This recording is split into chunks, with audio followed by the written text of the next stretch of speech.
Hello YouTube, Guns, Ammo, and Drones here, and as you can see here, we've got some Glocks. So it's kind of a rainy day, and I wanted to get out and do a video and just kind of talk about Glocks a little bit. Whether you're new to shooting or new to owning a Glock, or you don't know anything at all, or whether you know everything that you could possibly know about handguns, it's always nice to bring out the Glocks because they are fantastic pistols. And these 6 pistols here, in my opinion, are some of the best ones. Now, there are some Glock models that I don't own, and they might be really fantastic, but I have owned just about all of them except for, I think, the long slide version at one point or another. And I've actually sold some over the years, but these ones here are staying. We're gonna go ahead and start with the smallest and kind of work our way up. The Glock 26, which is the baby Glock. This one here has probably been in service the longest in the collection. It's a 9mm double stack. It's a very small pistol, very easy to conceal, because of the size. It's got 10 rounds in the magazine and 1 in the chamber, so it gives you 11 rounds of 9mm to do whatever you need to do with it. You then jump up to the Glock 48, which this is pretty interesting because of the slide color here. It's the first one that came out that had, well, I don't want to say the first because they had the nickel boron Glock 19 slides and whatnot, but this one here is very, very much a great commercial success because of the size. It is bigger than the Glock 26 as far as the slide length and the overall feel of the gun. It just feels much bigger. You get a full purchase on it, as you can see.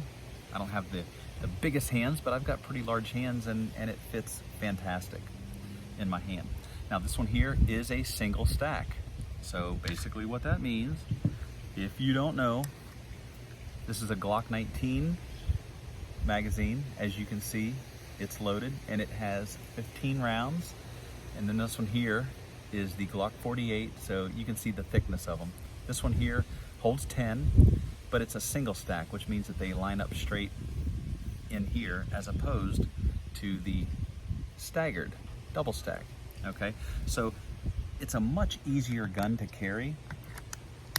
The Glock 48 is very thin, as you can see, so it fits right up against the hip. If you're a bigger guy like I am, as far as holding it on the hip next to your skin, it's a much more comfortable gun in my opinion.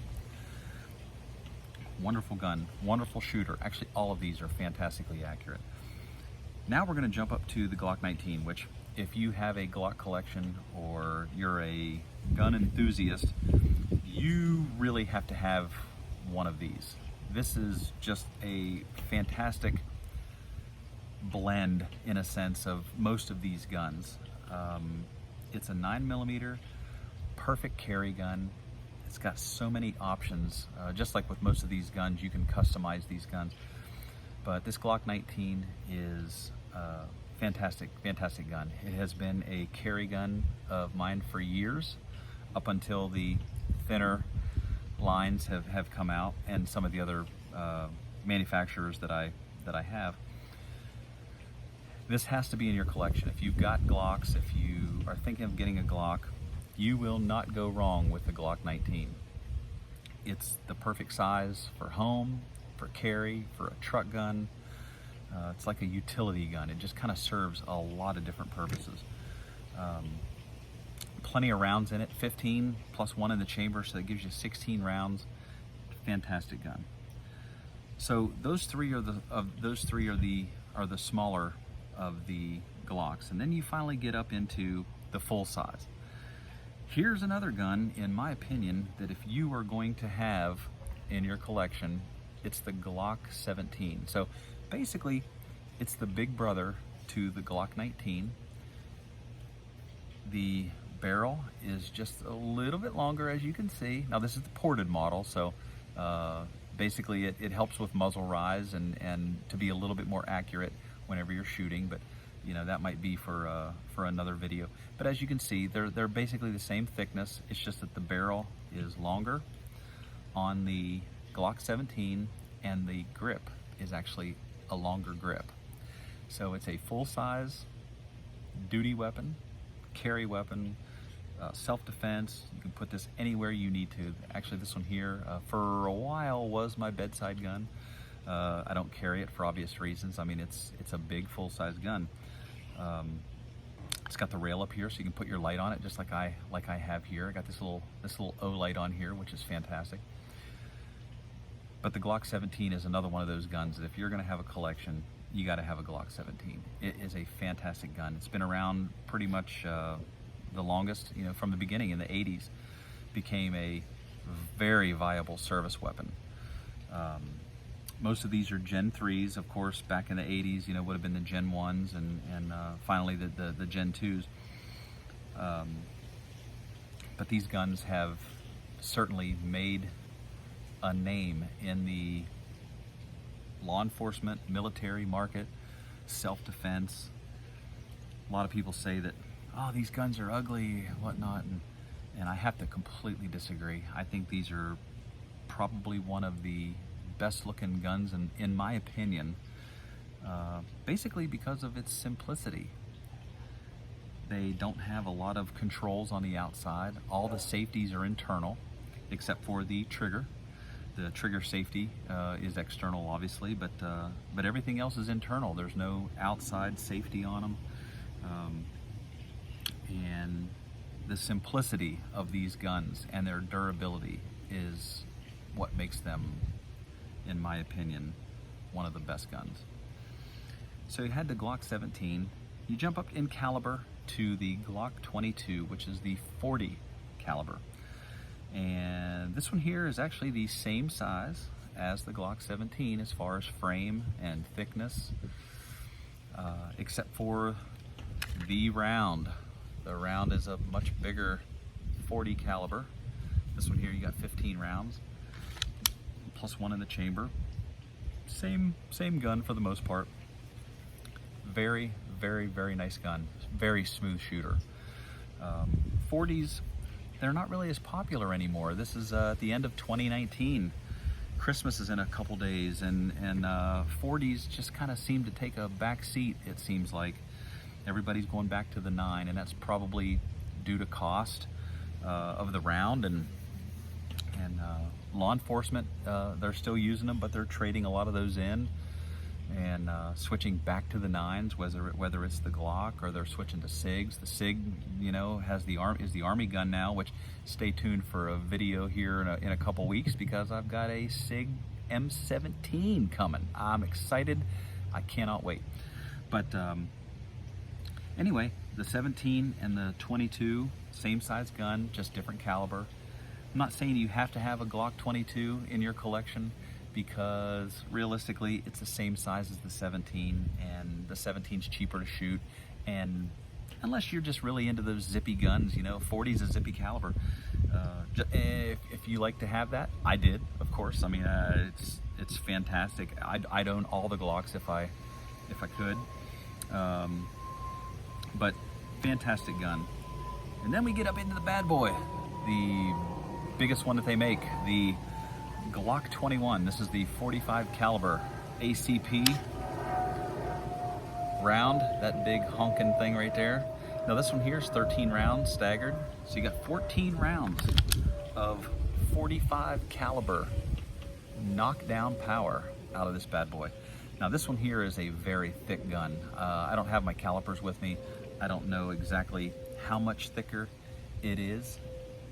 You can tell a little bit probably that it's definitely a thicker gun as opposed to the 9mm or the 40.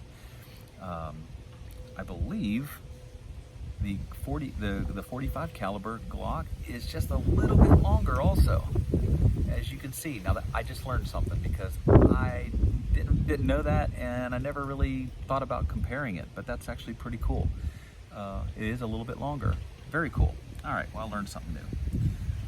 This gun right here is fantastic to shoot, not just because it's also ported, which makes it a very sweet, accurate shooter. My first Glock 21 was not ported, so it did not have the holes in the top of the barrel up there to vent the gases. When you shoot, it controls the muzzle rise a little bit more, so it allows you to keep your gun on target for those next follow-up shots. I've always been pretty accurate with Glocks, basically because of the high bore axis. I love that, and it's one of those guns.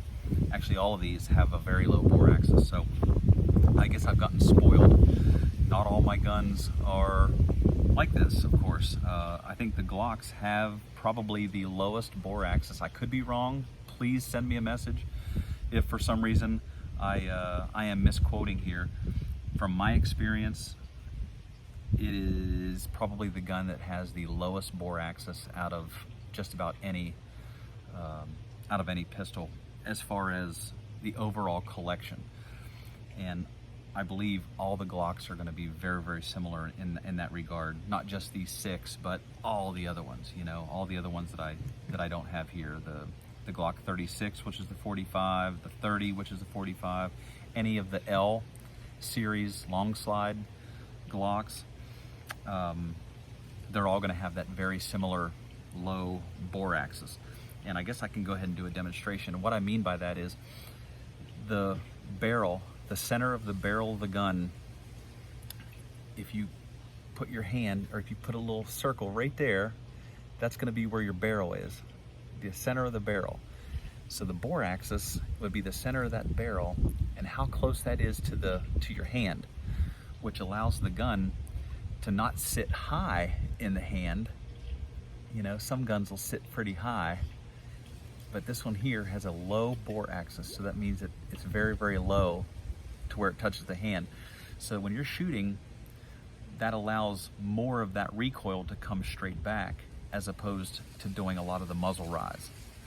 Because a lot of the guns that are out there that do have a high bore axis, like the SIG, or many of the SIGs, some of the old Generation 3 Smith & Wessons, they have a high bore axis. So that means that the center of the barrel sits up higher, so you're getting a little bit more muzzle rise.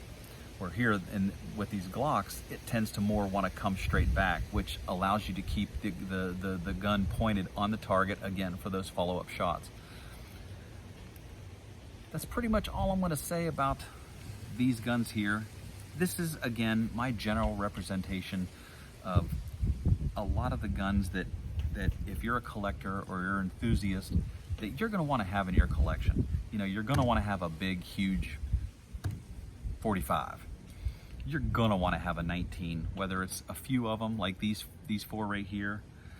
You got to have a, in my opinion, you kind of have to have a 40 caliber at some point. You know, it's just a fun gun to shoot, and why not have something that's a little zippier that you might, after you've already had the 9mm, especially the Glock 17, something that's the same size that you're already accustomed to, you're already used to it, would be a fantastic addition. And these guns here, the older Glocks, like the Glock 17, especially these Gen 3 models, you can pick these up for really just a few $100s. I think this Glock 22 ran me about $299. The ported models are a little bit more expensive. I might have overpaid for this one a little bit more, but you know what? You don't come across these ported models a whole lot anymore. You can still find them, of course, but I've wanted them for a long time. I don't think I'm going to get any more. Anyway, I think that's going to be about it. Like I said earlier, stay tuned, because here in about a week or so, I'm going to be doing the SIG M17, the new military pistol. I'm going to be doing the review on that, and even though I really have no intention of using the micro red dot, the RMR, or the SIG Romeo with that, I'm probably gonna have to break down and buy it just because of how badass it looks, and the military, uses it on there, so I kind of want to possibly do that. Anyway, that's another video for another time. I want all of you guys to have a fantastic Christmas.